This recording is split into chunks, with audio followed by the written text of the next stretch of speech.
Hello students, हमारा next स्ट्रैंजा जो हम लोग एनवायरमेंटल सर्विसेज के लिए दो स्ट्रैंजे अपने आपको समझा के दिया, वैसे ये तीसरा स्ट्रैंजा है, तीसरी कविता का कड़वा है। आप इसमें से समझो कि ये थोड़ा सा थोड़ा बाहर लगेगा, लेकिन नहीं, ये भी एनवायरमेंटल सर्विसेज में आता है। ध्यान दीजिए। माझा अरे मानसा मानसा मित्रा भुललास कसा, मी माझा ओझोन ओझोन, माझा ओझोन ओझोन देई तुला संरक्षण, रोग राईसावरून, रोग राईसावरून देई आरोग्याचे दान, देऊन उष्णता भूकंप पूर अन वायू प्रदूषण, चिरून ओझोन आवरण, चिरून ओझोन आवरण व्याधी लावलीस महान, आता गाळशील कसा, आता गाळशील कसा रवी किरणातील घान, अरे मानस मानसा मित्रा भूललास कसा। देखो कहा क्या कहा है, माझा ओझोन ओझोन। ये ओझोन क्या होता है? आमच्या वातावरणाच्या भोवती, हमारे पूरे पर्यावरण के आजू बाजू में क्या है, ओझोन की एक लेयर है। ये ओझोन की लेयर सूर्य किरण से, सूरज की रोशनी से UV light, ultraviolet light को फिल्टर कर देती है, उधर ही रोक देती है और हमारे अर्थ तक नहीं आने देती। और इस वजह से ये अल्ट्रा वायलेट लाइट की वजह से हमारी स्किन डैमेज हो सकती है, स्किन जल जा सकती है। वैसे प्लांट भी जल जाते हैं, ये नहीं होते। मतलब एक तरह से स्किन डिसीजेस से हमारा संरक्षण करता है। स्किन डिसीजेस करके और फिर आगे थोड़ा सा ज़्यादा इफेक्ट होता है, कैंसर हो सकता है, और भी बीमारी है जो अल्ट्रा वायलेट लाइट अगर अर्थ तक पहुंचा तो होता है। ये सब रोकता है। इस तरह से ओजोन लेयर ये हमको अलग अलग रोगराई को दूर रख के हमारा संरक्षण करता है, हमारा प्रोटेक्शन करता है, बराबर। लेकिन हमने क्या किया, उष्णता मीन्स ज़्यादा तापमान, गर्मी, टेम्परेचर बढ़ा दिया पृथ्वी का। हाँ, वातावरण का मतलब एटमॉस्फेयर का भी टेम्परेचर बढ़ा दिया। कैसे? एयर पोल्यूशन से। तो ये कैसे होता है? देखिए, जब हवा में कार्बन डाइऑक्साइड ज़्यादा होता है तो कार्बन डाइऑक्साइड ज़्यादा होने की वजह से, मतलब जो उसका नॉर्मल कंटेंट है एयर का, उससे ज़्यादा होने के बाद टेम्परेचर बढ़ते जाता है। जब हवा का टेम्परेचर बढ़ेगा, हवा कहाँ है, इसके अर्थ के आजू बाजू में है, तो उसका असर अर्थ पर भी होगा। तो अर्थ का भी टेम्परेचर बढ़ेगा, उसको बोलते हैं ग्लोबल वार्मिंग। समझे?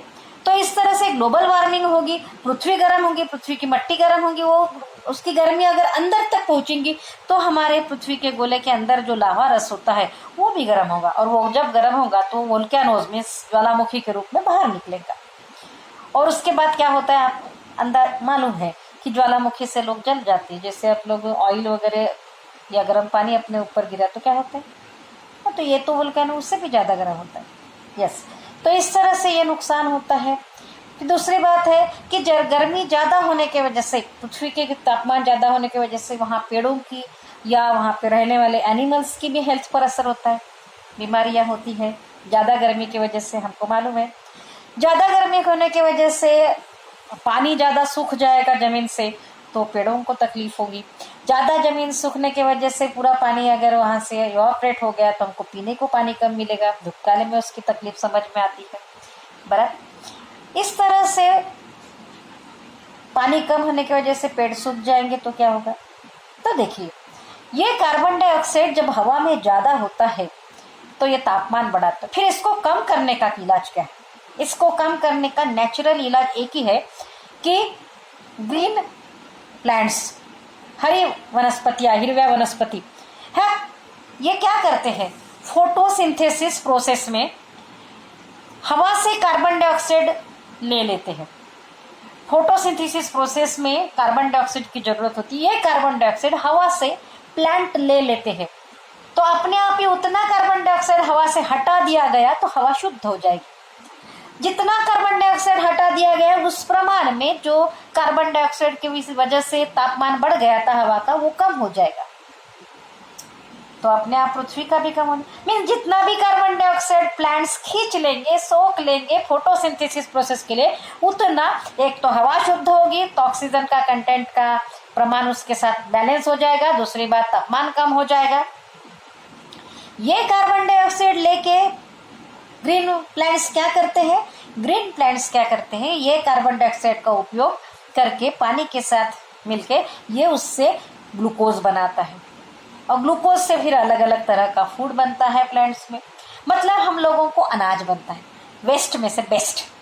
देखो विदाउट ब्रेन प्लांट्स ये काम बराबर करते हैं, हम लोग अपने ब्रेन पे बहुत इतराते हैं, विदाउट ब्रेन ये नेचुरली और बिना कोई मिलावट, बिना कोई भ्रष्टाचार प्लांट्स ये कार्बन डाइऑक्साइड जो हमारे लिए वेस्ट था, हवा में ज्यादा का था, उसको सोख के उससे फूड बनाता है। ये फूड खा के हम लोग एनर्जेटिक होते हैं, जिंदा रहते हैं। मतलब हमको पालने वाला, हमको जिंदा रखने के लिए, हमको मजबूत बनाने के, ताकत देने के लिए, सब बातों के लिए फूड मिलता है। कौन देता है? नेचुरली प्लांट्स देते हैं। हम लोग दुकान से खरीद के लाते हैं, लेकिन नेचुरली तो प्लांट से आता है। समझ में आ रहा है? यस। और उस दूसरा तापमान भी कम होता है। जब अंदर पृथ्वी के नीचे गर्मी बढ़ जाती है तो उसके वजह से भूकंप भी आते हैं।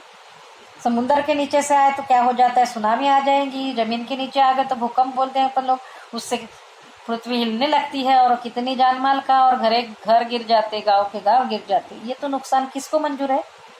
तो अपना नंबर अगली बार लेना, नहीं ना? ओके।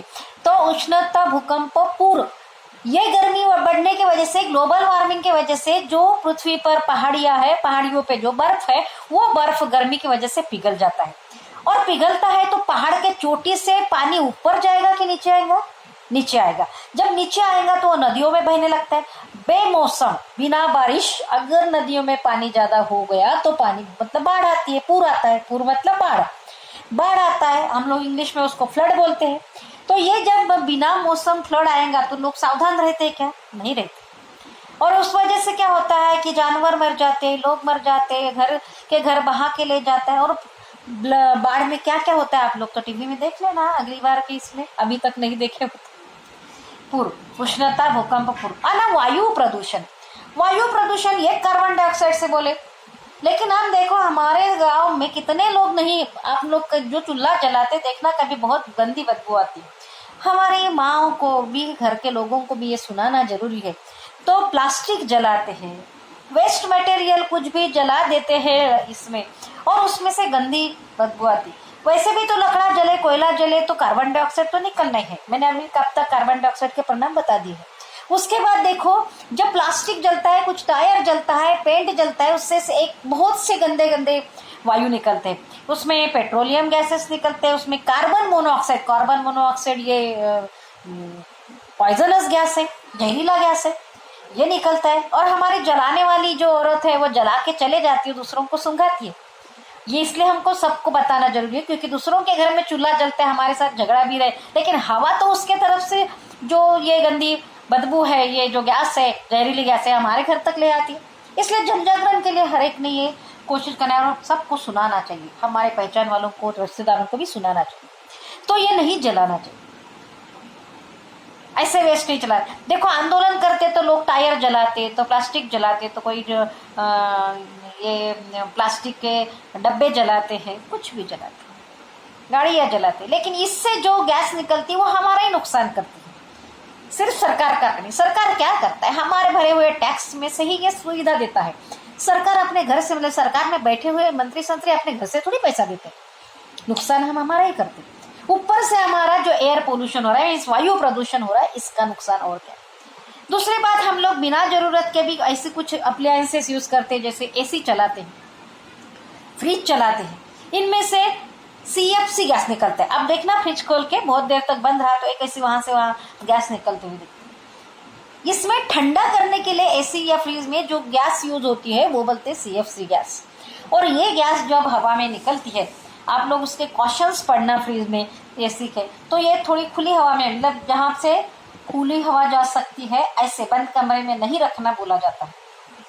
क्योंकि उसमें से निकली हुई गैस वो बाहर जाना चाहिए, अदरवाइज तुम्हारे घर में एयर पोल्यूशन का इफेक्ट ज़्यादा होगा।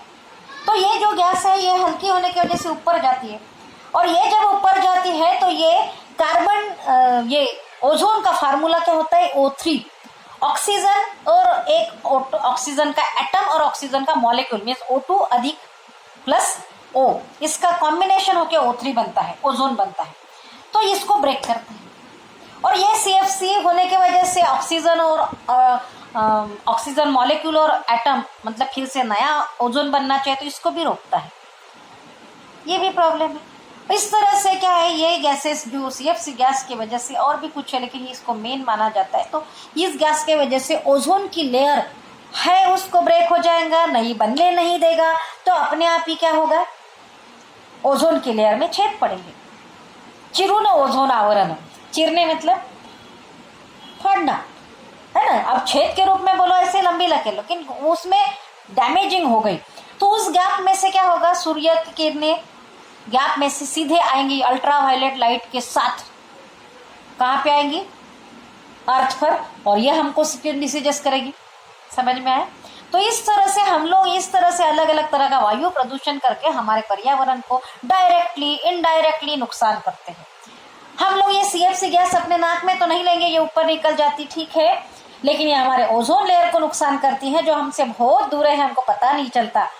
लेकिन ये ओजोन लेयर हमारे बाप का क्या जाता है, हमसे तो बहुत दूर है, हमारे घर के पास तो है नहीं, लेकिन ये ओजोन लेयर जब फटती है तो जिस एरिया की ओजोन लेयर को छेद पड़ गए वहां से सूरज की किरणें सीधे आती, तब नहीं पूछती ये अमीर है कि गरीब है, ये किस धर्म का है, किस जाति का है, कोई नहीं पूछता। वो सीधे जब अर्थ पर आती तो जहां जहां ये पहुंचेंगे उस जगह से जो जो गुजरेंगे उनके स्किन पर ये पड़ेंगी, तो उनको स्किन डिसीजेस होंगी। अंदर तक, जितने अंदर तक उसका अल्ट्रावायलेट लाइट का इफेक्ट होगा उतनी अलग अलग बीमारी है। अल्ट्रावायलेट लाइट से कैंसर तक होता है। ऊपर की स्किन की बात है, और हम हमारी स्किन को कितना केयर करने की कोशिश करते हैं अच्छा दिखने के लिए, और सोचो तो ऐसी स्किन, हमारी स्किन जले समान हो जाती, लाल लाल हो जाती, फिर उसमें फूल से फोड़े समान हो जाएगा, सहन नहीं होगा, तो हम कैसे करेंगे? अंदर का कैंसर तो हमको देर से दिखेगा।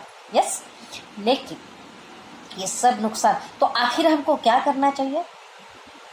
पेड़ों को लगाना चाहिए, उसका संरक्षण करना चाहिए, उसको तोड़ना नहीं चाहिए, तोड़ने वालों को रोकना चाहिए, और हम लोगों को बार बार उसका प्रमाण बढ़ाना चाहिए। एक पेड़ लगा दिए और हर साल फुर्सत, ऐसा नहीं है।